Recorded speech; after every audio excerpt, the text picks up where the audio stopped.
Hey, what's going on, man? Hey, what's happening? Same old, same old. Yeah, the life of a beach bum, the life of a union member. Oh, dude, I'm living the dream. Let me tell you, I'm living the dream. Can't be fired. Not even Trump can fire me, man. The courts are gonna protect me. Woo-hoo! Well, I tell you, if they keep giving us raises, they're going to replace us. Yeah, isn't that's the catch-22, isn't it? You know. Yeah, but they don't see it. The other guys are like, oh, it's time to negotiate again. How much are we going to ask for this time? And I'm like, you know what? We got enough last time. Maybe we should just ask for like a few dollars. But these guys just want the world, because they're Mm-hmm. negotiating. It makes sense Mm-hmm. if you're negotiating, but they don't understand that once they get to a certain number, they basically just tell you, you know what, we're going to privatize this and just have your attorneys call our attorneys because we have an infinite amount of taxpayer Mm-hmm. dollars. Privatize, mechanize. Yep, that's what happens. That's I what told them, unions do. They don't know when to stop.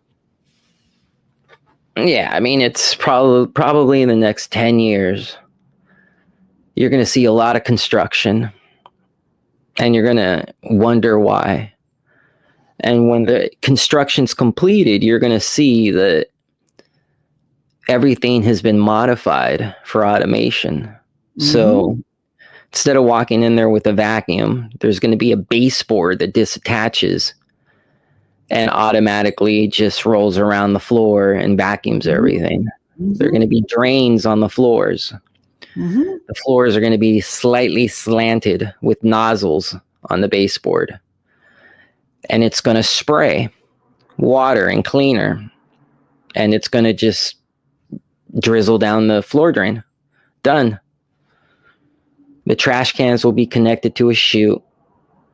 So, at the behest of an automated sensor, little door will open and the garbage will just go down the chute. Everything's going to be automated. Mm-hmm. But try explaining that to these guys. I got 4 more years. Mm-hmm. I got 4 more years and a lot of sick time. So, what I plan to do is being there for 3 years and just use all that sick time at home. That's why I never call out because, That's what everybody does. Everybody does that. oh, not the guys at my job. They got like no sick time. People call out left and right. Well, the people at my job, you wouldn't see them that last year. I'm retiring next year, but you won't see me, and they're gone, using up all their sick time, vacation time. Yeah. Yeah, the only thing that could stop me is if I had to stay an additional year to secure that final percentage in pay. Mm-hmm. But other than that, that's my plan. Mm. 4 more years. And then I'm going to spend my days drinking coffee, surfing through YouTube, Arthur, because of the union, you are one of fiddling the around with my lucky. motorcycle.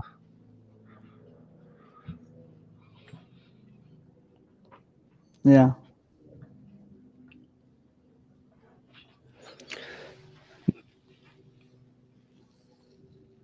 Yeah, the union, man. You can't live with them, can't live without them. Yeah. Yeah. I've worked both union and non-union. I'm in a non-union state, and you really feel it. You really sense it. You know. Um, my niece is working, and some of the things they have her doing, we're like, wow, you couldn't get away with that in L Unify. Like they had her working at one school overtime without pay. Oh, really? I'm like, okay, all right, but you couldn't get away with that in California, in the union, Over here, their pensions and their pay raises are dependent on the state legislature. So they could go 10, 15 years without a pay raise, without a bump in pension. Right. That's miserable. Miserable. There is no COLA over here. There's no cost of living increase over here, I don't think. I get automatic cost of living of 3% LA County, but over here in Texas, in a non-union state, non-contract state, you're on your own. Yeah, I mean, I've been at this job for 25 years. I got it when I was 25 years old. Before that, I had odd jobs. I worked at Conroy's Flowers. I worked at the Venice Boardwalk making sandwiches. I delivered live tropical fish for some Sri Lankans. What else did I do? Oh, I worked for the Mann Theater as a projectionist. And look at those guys. Remember when the projectionists were up in arms because they wanted to digitize everything? Remember that? Remember those? We're going to go on strike and we're going to do this. They all went digital anyways. Yeah. Oh, they got rid of those guys. The moment I became a projectionist, the union disbanded. Oh my God. But what I was going to say is, you work private, you show up to work and they're like, oh, nobody called you? You can go home. Oh, everything okay? Yeah, everything's great. By the way, you're fired. And you're like, oh shit. That's the way it is in the private sector. Yeah. You get no due process. Due process. How about those apples? You get no due process. Brego Garcia gets more due process than you do. How about that? And Senator Halen, whatever his name, ain't gonna come to your house and rescue your ass. No, but he goes to El Salvador to drink margaritas. Yeah. No. Speaking of due process, look at these cats. Look at them. Look how many of them there are. Where? I don't see it. I don't see it. Oh, I'm sorry.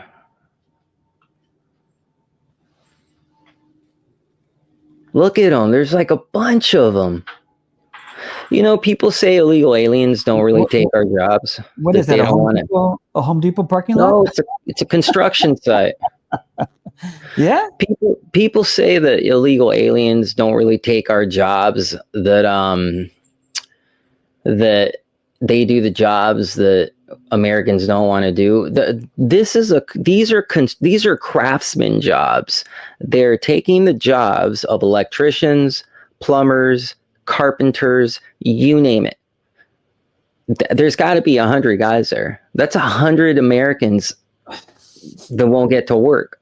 Mm-hmm. Look at that. Look at that. That's more than 100.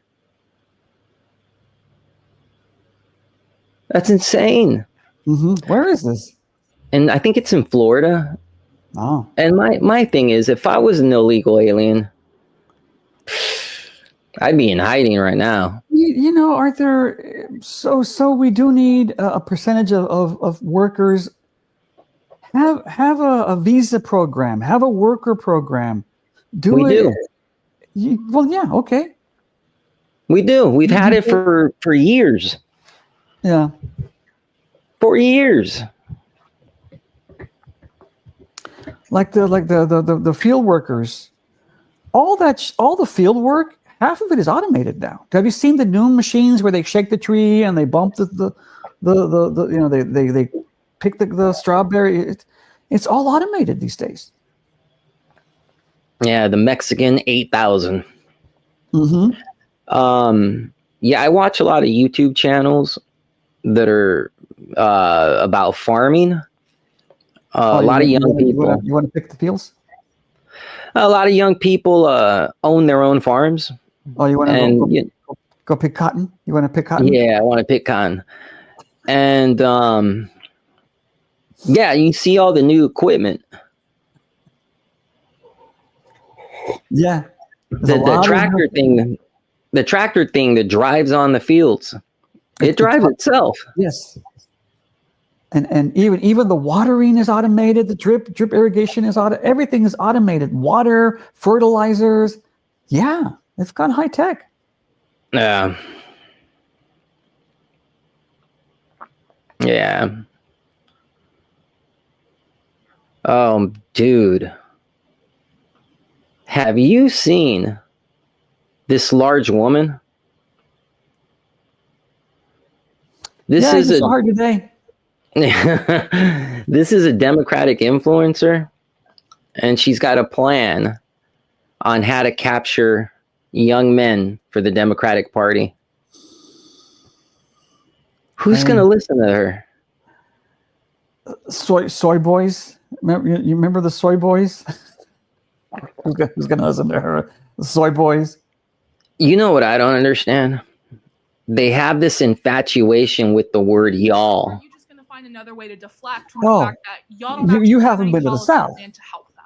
I can keep Listen, this she's probably from the South. Oh yeah, let's send her to every frat house in the country. I'm not afraid to go into frat houses or to go to college campuses or to talk to Republicans because unlike y'all, I don't think that they're all shallow assholes. Yeah, she sounds Georgia, Texan. But clearly, based off the way you talk about them and the way that you man, you think that they're that's a buzzword. Yeah, everybody says y'all over here. Everybody says y'all. Advocate for young men. No, what I'm telling you is, it doesn't matter if you're from the South. You could be from the South. You could be from LA. Everybody is using that word now. It bugs the shit out of me. In LA? They're using y'all in LA? Yes. Oh, okay. I didn't know that. Okay. It's a buzzword. It's like appreciation, whatever it is. It's like, okay, listen, my guy is now a buzzword. Oh, really? My guy? It bugs the shit out of me. Oh. Well, we used to say cool and gnarly and, groovy and bitchin'. Remember bitchin'? Psych. Bitchin'. Yeah. Remember bitchin'? Psych. Psych. Ooh, you got burned. Yeah, you got burned. What about scratch? Oh, really? Yeah. And then the comeback for that was, don't itch, you bitch. Oh, okay. Yeah. Everybody's got something. My teacher once told me, well, when I was a kid, we used to say, Trick. And I was a little boy when she told me that, so.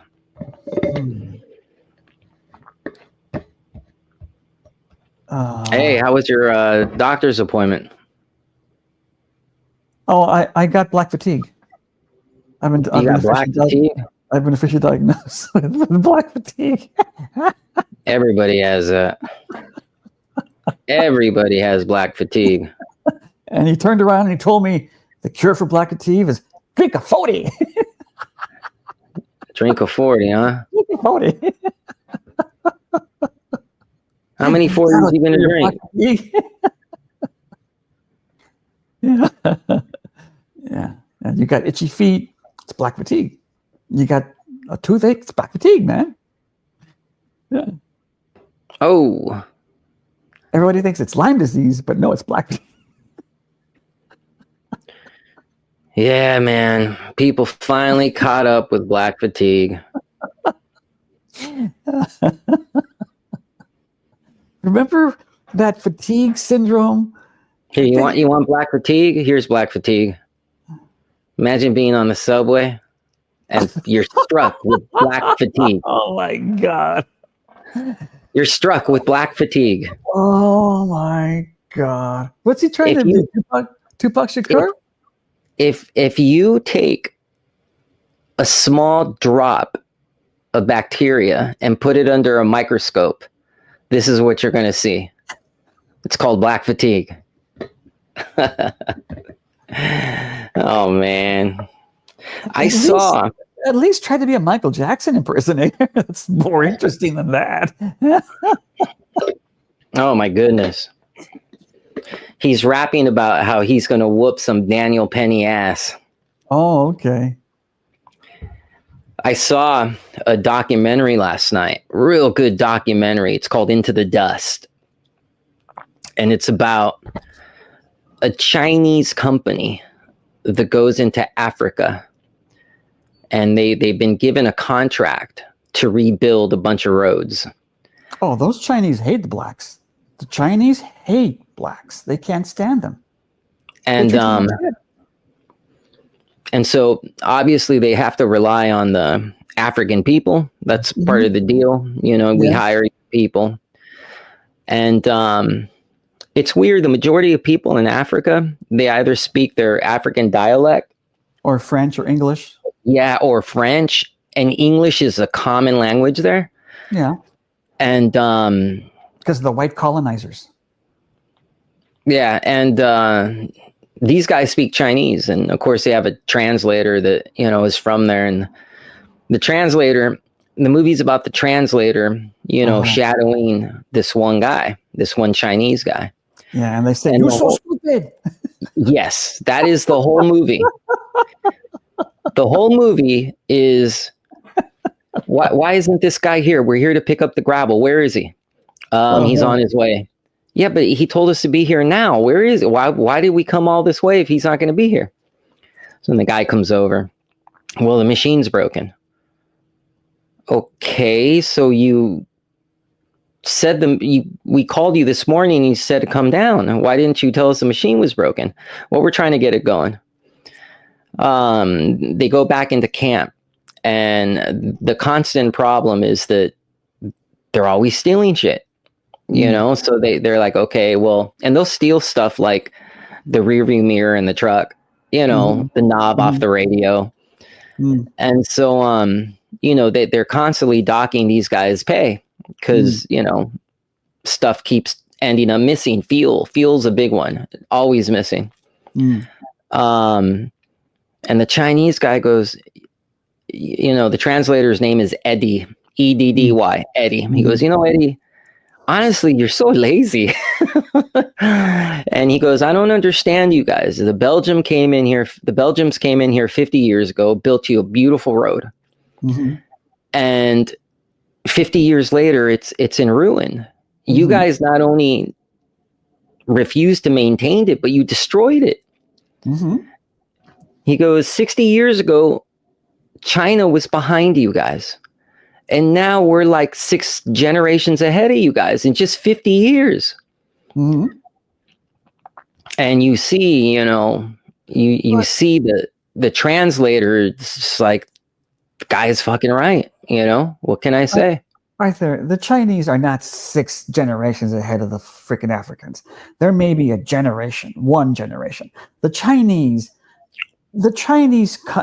country of China is falling apart. The roads. He should talk about destroyed roads. I watch some videos, some YouTubers that go to China, and they speak fluent Chinese. 2 white guys, one's a white, 2 white guys. Another show is another white guy, and they lived in China, and they still crap in a hole in the ground. My sisters have been to China. My niece has been to China. I have friends that have been to China, and they say it's garbage. You crap in a hole in the ground. It stinks. There are no roads. There's no clean water. So he should talk. Yeah, he should talk about the Africans. They just don't like Africa. They don't like black people. They hate them. It's all racism. It's true racism. Yeah, but at least China has a city. Africa doesn't have shit. Well, yeah, they do. They do. In some parts, but is it like China? China is one huge rock with nothing there. Africa is a huge swamp. You can't build in the jungle. It's like Central America. It's all rainforest. You can't build in the jungle. Over half of it is desert. There are no naval ports. The only railroads that exist are the ones that Belgium's put in there. Arthur, I can't speak for their evolution. I don't know. That's been a contention of debate for the longest time. It's called guns, germs, and steel. Why did these guys develop steel and these guys didn't? And why did these guys develop the wheel and these guys didn't over here? You take Africa 3,000 years BC, and then you take Africa 2025, and there's really no difference. It's just more or less the same. Why the African and even the Mexican, the South American, we didn't do crap. The Aztecs, we were killing each other. You would think that for the time, as advanced as the Aztecs were, that by now they would be further ahead. Because Mexico is pretty third world. Yeah, it is. It is. If it wasn't for the Spaniard to come and civilize us, we'd still be ripping their hearts out. Can you imagine that? Can you imagine them arriving and seeing that? Woo! Savages. And they were right. There's an old story of an Aztec king being married off to another tribe as a peace offering. So he gets the wife. The other tribe comes and gives him the wife. The Aztec, which is soon to be king, takes the woman over here and comes back covered in blood. He skinned her alive. Who does that? A savage. And so they went to war. You skinned my daughter alive? You're a maniac. And they were. They were fucking maniacs. That's half of our blood. Half of our blood is European, and the other half is a savage. Oh well. Ain't that the truth? Yeah. But even the Europeans were savages, the Vikings, all that crap. Everybody was a savage. We're all savages. Why some people develop modern civilization and others didn't? Go ask. I don't know. That's why I think America should just conquer the world. But if you point that out, you're seen as a racist. I'm a racist against black people, or you're racist against Latinos, and you're racist against Chinese, and you're racist. It just happened, man. Okay, I don't know why you blacks didn't do shit. I don't know why Latinos massacred each other. I don't know. My big concern is Muslims getting their hands on nuclear weapons, We should invade Europe. It's time. It's time to invade Europe because the European is done. He's got no more balls. He's got no more fight. There's no more men in Europe. We have to do it for them, like little children. Again, we saved their ass during World War II, World War I, World War II.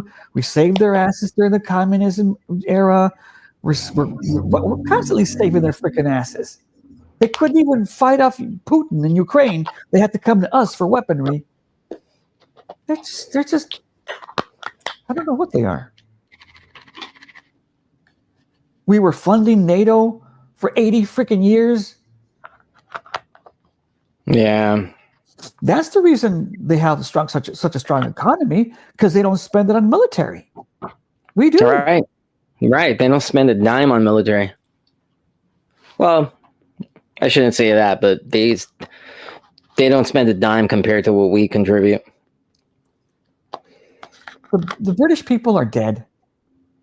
Those snotty assholes that you saw debating Charlie Kirk, their time has come and gone. They're not important anymore. They're not relevant anymore. They think they're relevant. They think they're important in their head, drinking teacups and talking Marxism, but they're not. They're stupid. They're gone. Nobody listens to them anymore. All right. Who the hell? When is the last time you saw? Oh, well, let's call England. They'll help us. No, they call the Navy SEALs. They call the U.S.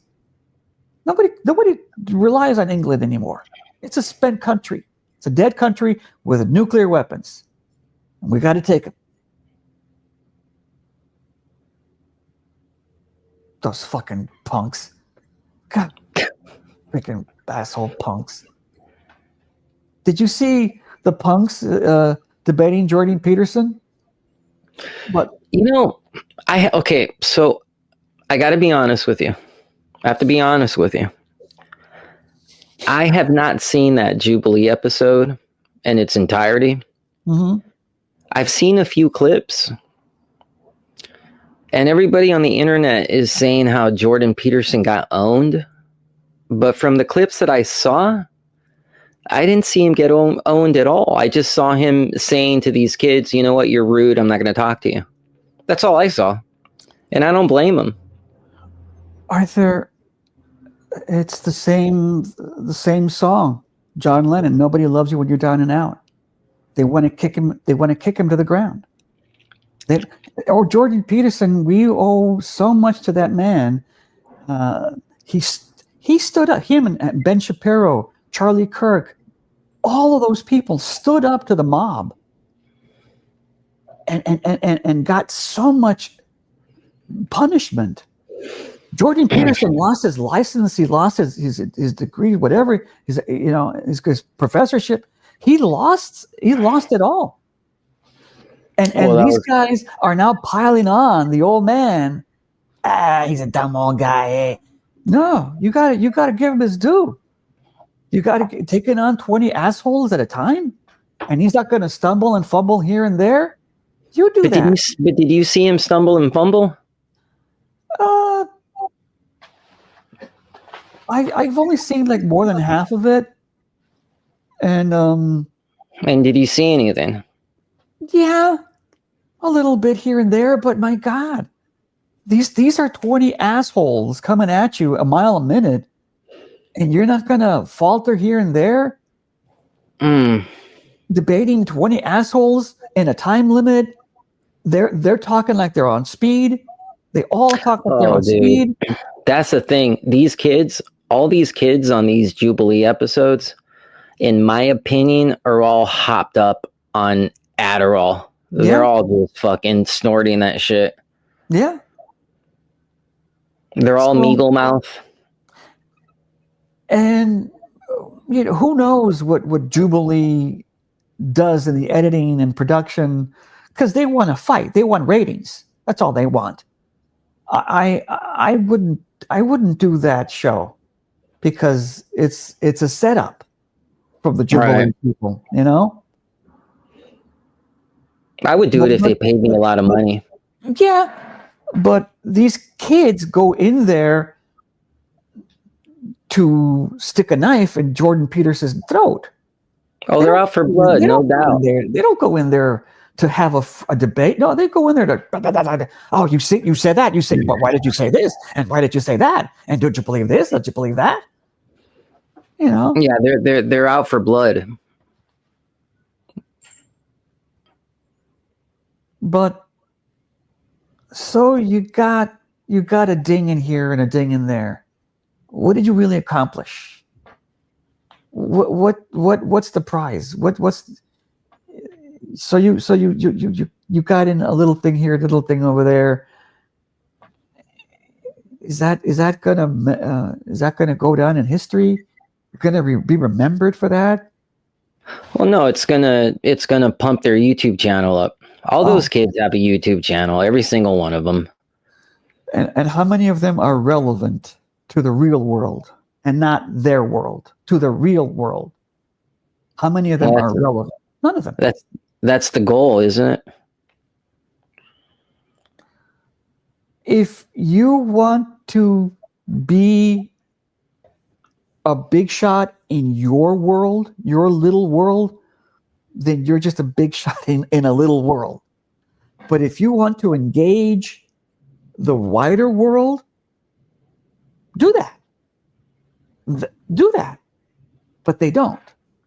They're big shots in their group. Big fucking deal.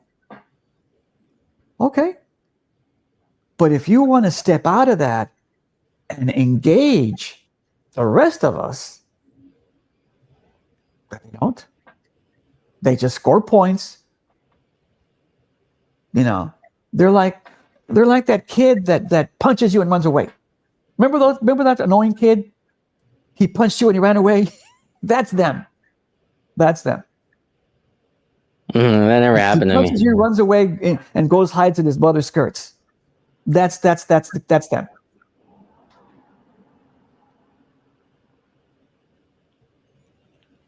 Yeah.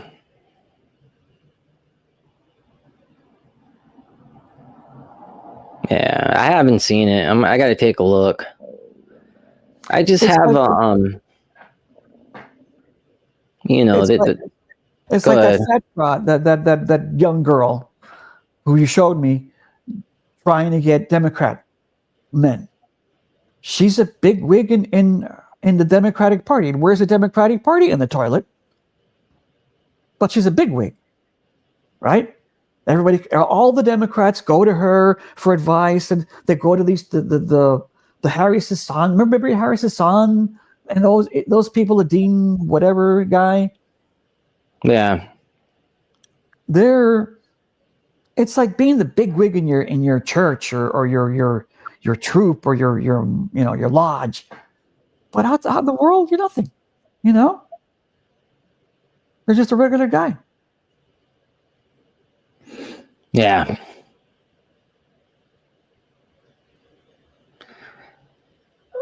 Yeah. I mean, I'm sure he regrets going on there, man. It really did nothing for him. He's got nothing to regret. He's got nothing to apologize for. He's got nothing to answer for. They're beating him up. They're digging in their knives because that's what people do. Once they see weakness, once they perceive weakness, and they dig in the knives. There is no loyalty. There is no appreciation. There is no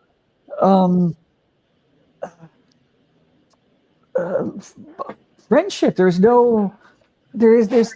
nothing. People kick you when you're down and out. You know. Well, yeah. I mean, I think he does regret it, and I think there are a lot of people saw that. A lot of people on our side saw that and said to themselves, "I'm not going on that show. What's the point? It's 20 against 1." You're not going to convince anybody's minds.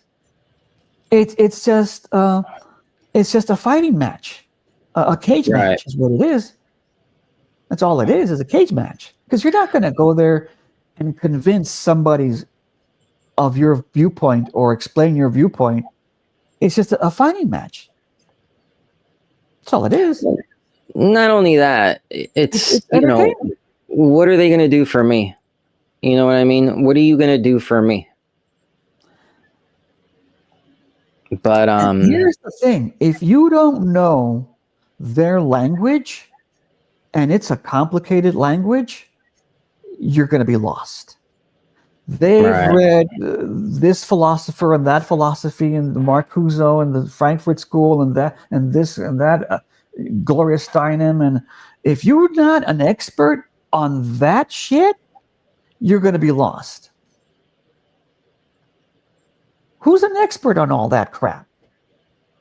And it's total gibberish. Total nonsensical, philosophical crap that has no meaning to a mechanic in fucking East LA. Nothing. Means nothing. You can talk all the philosophical gibberish you want, but it doesn't mean a goddamn thing. Men are not women. Men can't get pregnant, and that's it. You can talk all the garbage crap you want. Yeah. It's a total language that breaks free from reality. That's all it is. It's a language that takes you into La La Land, where they want to live. You end that conversation, a man cannot get pregnant, and I don't give a fuck what the hell you say. It's the end of the show. You have to engage them in their language. I'm not. Men can't get pregnant, go the fuck away. Oh, but the Frankfurt, blah, blah, blah, blah. It'll be the end of the show. The show will last 5 minutes. You're debating nonsense. Nonsense. Well, that's what we've been doing for the last, 11 years? I often ask myself, how did we get to a point where we're debating basic biology? They know basic biology. They just make themselves stupid. That's it. It's a self-inflicted stupidity. It's a self-inflicted lobotomy. And they know. They know men can't get pregnant. They know it. But they created a false world. Exactly. A false reality. Who does that? Children. And it's got to have, and it's got to have its narrative. It's got to have its folklore. Yeah. An immature child has imaginary friends and say hello. Say hello to you got to give the tea to that guy over there. Oh, you got to play along. Immature fucking children have nose rings and purple hair. That's what a teenager does, not a 30-year-old. You grow up. And you knew 5 minutes ago, this was your mother, and she has a vagina. You knew that 5 minutes ago, but now you don't. Yeah, right. I miss the way things used to be. I miss the way LA used to look. Oh, my God. Remember, there were signs. It was clean, no homeless. Well, very little homeless. They were homeless, but not like today. Look at that. Look, that's Venice Beach. Look at no weirdos. Just no people enjoying themselves. Exactly. No tents. Man, I worked out in Venice Beach. I worked out with Arnold Schwarzenegger on the Venice Beach. Muscle Beach. Remember Muscle Beach? It's still there? Or is it gone? No, it's still there. Oh. Remember Carney's? Oh, Carney's is barely there. Railroad. Carney's, oh my God. Yeah, and Pink's hot dogs. Look at the streets. Tommy's hot dog, burgers. Oh man, Tower Records on Sunset. Remember all Elton John came there, Billy Joel came there, Paul McCartney came there. Oh man, the motels. The motels. Who the hell knows about the motels anymore? Look at it. I met the guy. Slash. We used to work with the other guitarist, Izzy something. Stradlin. Yeah, that guy. Nice guy. Really nice guy. It's just gorgeous. It's green. Man, those days are gone. Those days are gone, man. And you notice there isn't constant construction. It looked beautiful. The lights would go out. Oh, man. Remember payphones? Look at that. Yeah, payphones. You had to put the quarter in. Or you call collect. Just like we were talking about. Automation. Innovation. It takes it because you had to hire the guy to put in the installer to put in the payphone. You had to hire the guy to connect the wires to the pole or the ground. You had to hire the operators. You had to hire the guy to come clean. That was an actual job. The disinfectant guy. Did you ever see the guys disinfecting the phone? Yeah, he'd show up and Johnny Mop it. All those jobs are gone with the invention of the cell phone. All those union jobs are gone.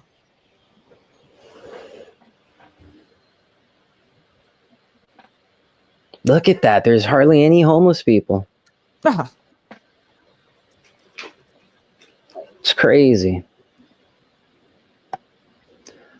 And those days are gone. They're never coming back.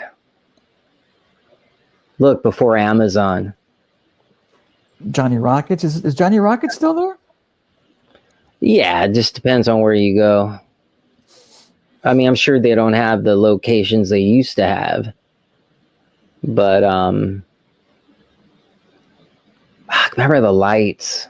Oh, yeah, the neon. I miss neon. There is no neon in Texas at all because of the weather, I think.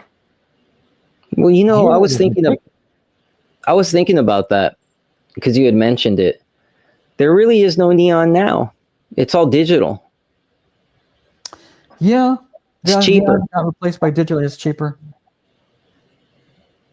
It's just cheaper. It's easy. It's more resilient. You can go on your phone and type in a whole new sign. It's oh my God, is that Prince?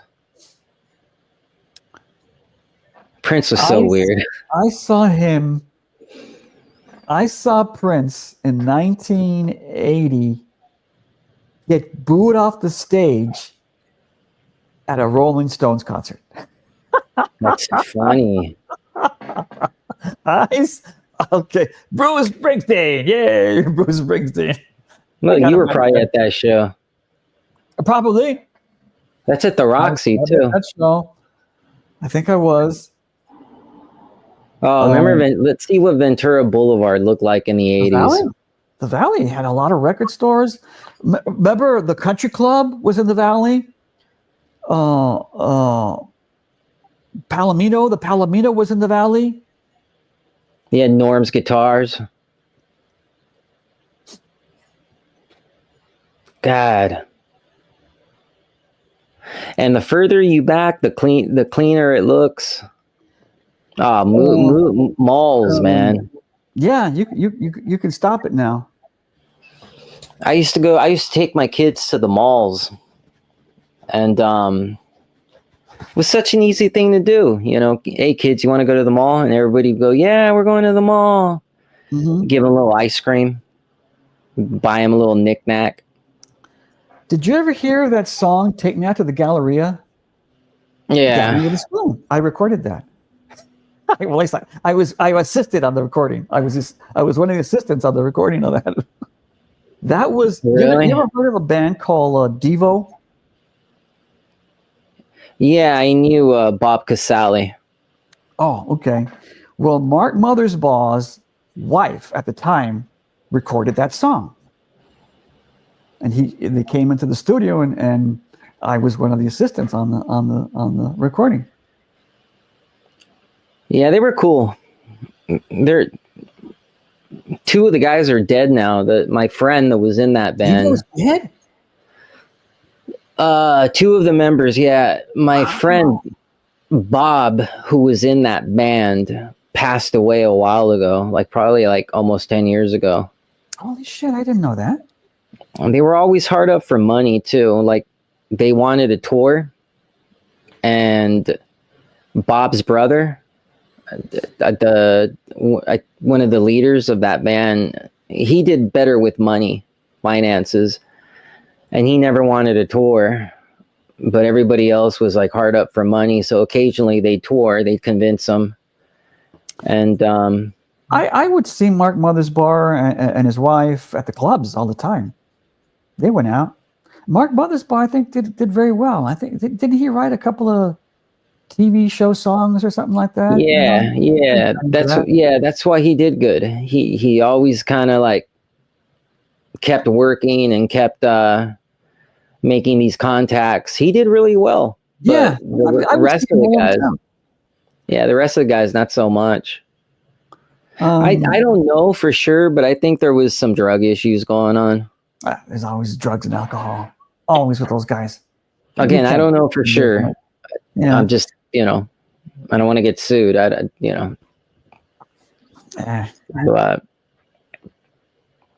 yeah, guys. He was a nice guy. Bob Casale, real nice guy.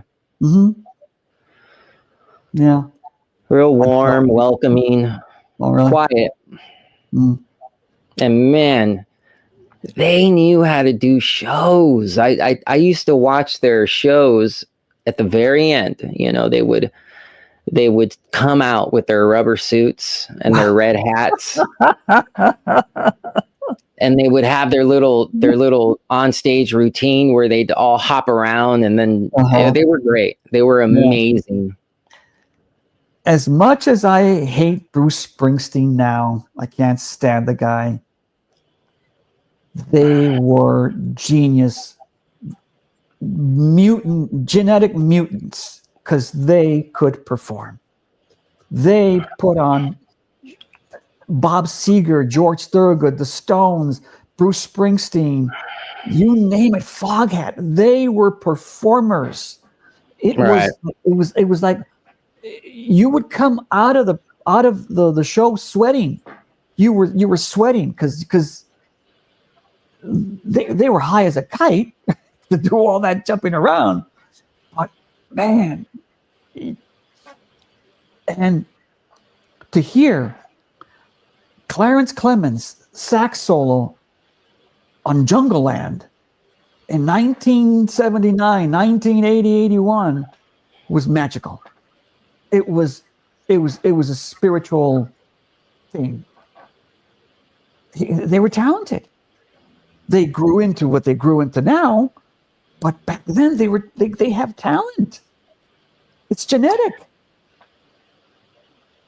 Yeah, I just never got into Springsteen. Bob Seger, oh my God. He never left, a smile never left his face. He was having the time of his life.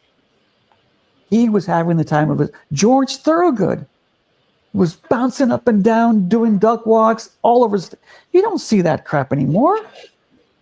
You don't see a performer like that anymore. They've got dancers and they've got props and they've got light. These guys were in shape, high as a kite on drugs, but they were in shape. They did it all on their own. Yeah. Well, it's real music. And they now played it's their instruments live. Yeah, now it's it's all lip sunk. It's drum machines. It's just they're singing to a soundtrack. And these weren't simple chord changes, A to B, blah blah blah. No, these were complicated riffs and piano riffs and horn sections and lead guitar solos that were complicated and subtle and nuanced. And but even if it was simple, I remember watching the Sex Pistols at the Hollywood Bowl, and it was amazing. It didn't matter if they were just simple bar chords. It was live. Their real instruments. And they could sing live. They had voices. If you want to see that now, you have to go to Las Vegas and watch an old act in some residency. You could do that, but other than that, you're just not going to find it. You're not going to find it. Even remember in the 80s, all those heavy metal acts? Even those, I made a living off those acts. I think you had the props. You had the guitars, the drums. Everything was real. It was genuine. Mm-hmm. I miss those days. Yeah. You and I saw real musicians at the top of their game. World-class, one-of-a-kind, one in a million musicians, professional musicians playing live. You and I saw that. It's It's a sight to behold. It's a sight you will never forget. It stays with you until the day you fucking die. To see a world-class musician perform live, it's unbelievable. It just gets you, you know. You know who I saw that was really entertaining were the Hives. I remember going to see the Hives at the Wiltern, and they were all wearing matching white suits. And you know, the singer had his James Brown act just down to a T. You know, dancing on stage. Hello, we are the Hives from Sweden. Oh, remember they used to sell the merchandise in the lobby. It was so fun. You'd go in there, they'd pat you down. If you were lucky, you could sneak a camera in. You know, you'd have to run back to the car because you mistakenly took your pocket knife. You'd go inside and there was that excitement, and go to the t-shirt booth, get yourself a t-shirt, go stand in line to get a beer, some nachos. It was so fun. Do you remember Electric Light Orchestra? Jeff Lynne? Do you remember that show? Oh my God. Listen, you called me. Good freaking God. And you told me, hey, I got tickets to see ELO. Would you like to come? Good. And I remember saying, would I? I would love to come. Thank you. Thank you so much. And I remember I drove down there and I had bought myself a 12-pack of beer. And I kept it in the passenger seat, right? Now, I was really scared about getting bogged down with traffic, right? So I remember I left the house at like something crazy, like at 4:00. And of course, LA traffic, it took me like an hour and 45 minutes to get there. I found a parking structure. I gave the guy $20 and I'm in there. And I remember giving you a call and you're like, well, no, I haven't, I'm still at the house. I'll see you there. I'm like, all right. So I remember sitting in the car, drinking warm beer and watching YouTube. Eventually, it got to be about that time. I walked about 3 miles to the venue. I think where was it? The Greek Theater? The Greek, was it the Hollywood Bowl or the Greek? One of those two. I don't know, one of those two. It was outdoor. Yeah. And I remember I should have got a shirt. I didn't get a t-shirt. But I remember going and I had the funnest time. They still played as good as they did when they were young. You're looking at world-class musicians with a string section, a vocal backing section.